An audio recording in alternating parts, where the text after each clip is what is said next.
ఇక్కడ చూస్తూ practical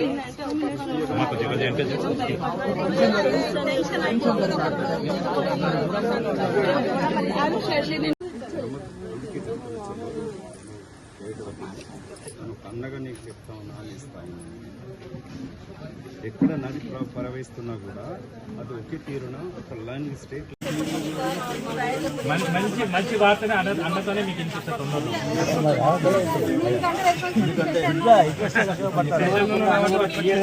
Congress party ప్రజల ప్రభుత్వం ప్రజల కొరకు పనిచేస్తుంది. ఎలాంటి పేదలకు ఇబ్బందులు లేకుండా ఈ ప్రాజెక్టు పూర్తి చేయాలనే ఉద్దేశంతో చేస్తున్న క్రమంలో కొన్ని చోట్ల అధికారులు టీఆర్ఎస్ పార్టీ ప్రభుత్వం ఉన్నప్పుడు అధికారులు అత్యుత్సాహంతో ప్రవర్తిస్తూ నోటీసులు ఇచ్చినట్టు ఇవ్వకుండా శని ఆదివారం కూలగొడుతున్నట్టు వార్తలు వచ్చినాయి. ముఖ్యంగా ఎల్బీనగర్ నియోజకవర్గ ప్రాంతంలో చైతన్యపురి, కొత్తపేట్ ఈ ప్రాంతంలో కాలనీ వాసులు భయాందోళనకు గురైపోతూ రెవెన్యూ అధికారులు మార్పు చేయడంతో వెనువెంటనే అర్ధరాత్రి కూలగొడతారనే ఒక భయాందోళన ఎవరు సృష్టిస్తున్నారంటే టీఆర్ఎస్ పార్టీ నాయకులు, స్థానిక ఎమ్మెల్యే. గత 10 సంవత్సరాల నుంచి అక్రమంగా ఆస్తులు కాపాడుకుంటూ పెంపొందించుకొని తన అనుసరులతోటి కబ్జాలు పెట్టి పేద ప్రజలకు నమ్మించి అందించిన వాళ్ళు వాళ్ళ రక్షణ కొరకై ప్రజలను రెచ్చగొడతా ఉన్నారు. ప్రజలలో ఆ భయాందోళన తొలగించడానికి కొరకు మీ ద్వారా విజ్ఞప్తి చేస్తూ ఉన్నది. మార్క్ చేసినంత మాత్రాన ఏ ఇంటి పైన గడ్డపార పడదు, ప్రొక్లైన్ రాదు, కూలగొట్టడం జరగదు. టీఆర్ఎస్ నాయకులు రెచ్చగొడుతూ ప్రజలను మభ్య పెడతా ఉన్నారు. నేను ఒక న్యాయవాదిగా, ప్రజాప్రతినిధిగా, కాంగ్రెస్ పార్టీ నాయకుడిగా చెప్తా ఉన్నాను.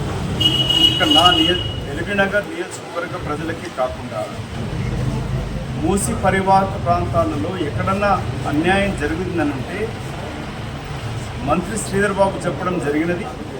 కలెక్టర్ ఆఫీసులో బాధితులు వెళ్ళొచ్చు. గౌరవ హైకోర్టు కూడా చెప్పడం జరిగింది. శని ఆదివారాలు ఎక్కడ కూలగొట్టడం జరగదు. అక్రమాలు చేసిన నాయకులే, చెరువులు కబ్జా చేసిన నాయకులే ఇవాళ శుద్ధపూసలాగా వచ్చి అనుసరంతో వచ్చి మాట్లాడుతూ ఉన్నారు. 10 సంవత్సరాలు ప్రజలను గోసబెట్టిన బీఆర్ఎస్ పార్టీ ప్రభుత్వ నాయకులు ఇవాళ కొత్తగా వచ్చి చిలక పలుకులు పలుకుతూ ఉన్నారు.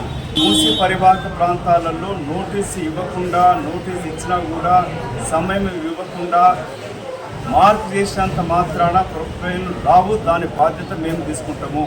ఏ ఒక్క పేద ప్రజలకి ఒక్క సెంటు భూమి కూడా కాంగ్రెస్ పార్టీ ప్రభుత్వం నష్టపరిహారాలు లేకుండా బిల్డింగ్లు గిట ఏదున్నా కూడా ఒకవేళ అలాంటివి తీసుకోవాల్సి వచ్చినప్పుడు ముందుగా రిటెన్షన్ వాల్ ఉంటుంది.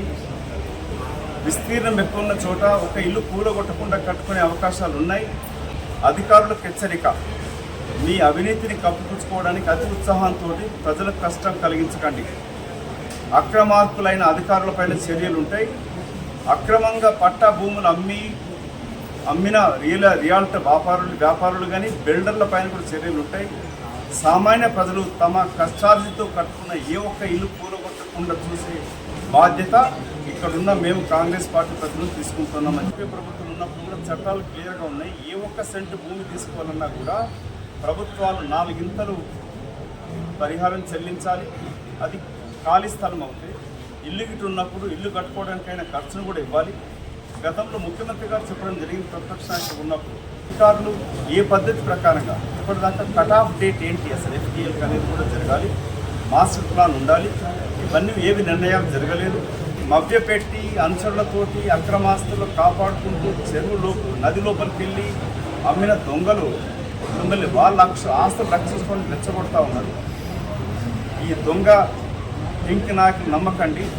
కాంగ్రెస్ ప్రభుత్వం ప్రజల పక్షాన ఉంటుంది. కొందరు అధికారులు అత్యుత్సాహంతో బీఆర్ఎస్ సమయంలో నియమించబడ్డ అధికారులు ప్రభుత్వాన్ని అభివృద్ధి చేయడానికి కొరకు అత్యుత్సాహంతో పనిచేస్తూ ఉన్నారు. మానవత్వం లేక ప్రవర్తిస్తూ ఉన్నారు. చిన్న పాపలు చూసినాం. అత్యంత హృదయ విదారకంగా ఉన్నది. కనీసం సమయం ఇవ్వకుండా ఇంటి సామాను బయట తీయకుండా కూలగొట్టి అధికారి ఓడించినట్టు వీళ్ళకి ఇంత దుర్మార్గంగా ప్రవర్తించిన అధికారులపైన చర్యలు ఉండాలని కూడా మేము ప్రభుత్వాన్ని కోరుతా ఉన్నాం. అట్లాంటి అది దురాగతంగా ప్రవర్తించడానికి అధికారాలు లేవు వాళ్ళకి. కోర్టు స్పష్టంగా చెప్పడం జరిగింది. సాటర్డే, సండే ప్రభుత్వం నుంచి ఎలాంటి ఆదేశాలు లేవు. ఎలాంటి అవకాశాలు ఇవ్వకుండా, నోటీసులు ఇవ్వకుండా, లేక సాటర్డే, సండే కూలగొట్టాలని ఆదేశాలు మాత్రం ప్రభుత్వం నుంచి లేదు. లేనప్పుడు ఎందుకు ఈ విధంగా ప్రవర్తిస్తున్నారు? అంత తొందరపాటు అవసరం లేదు. శ్రీధర్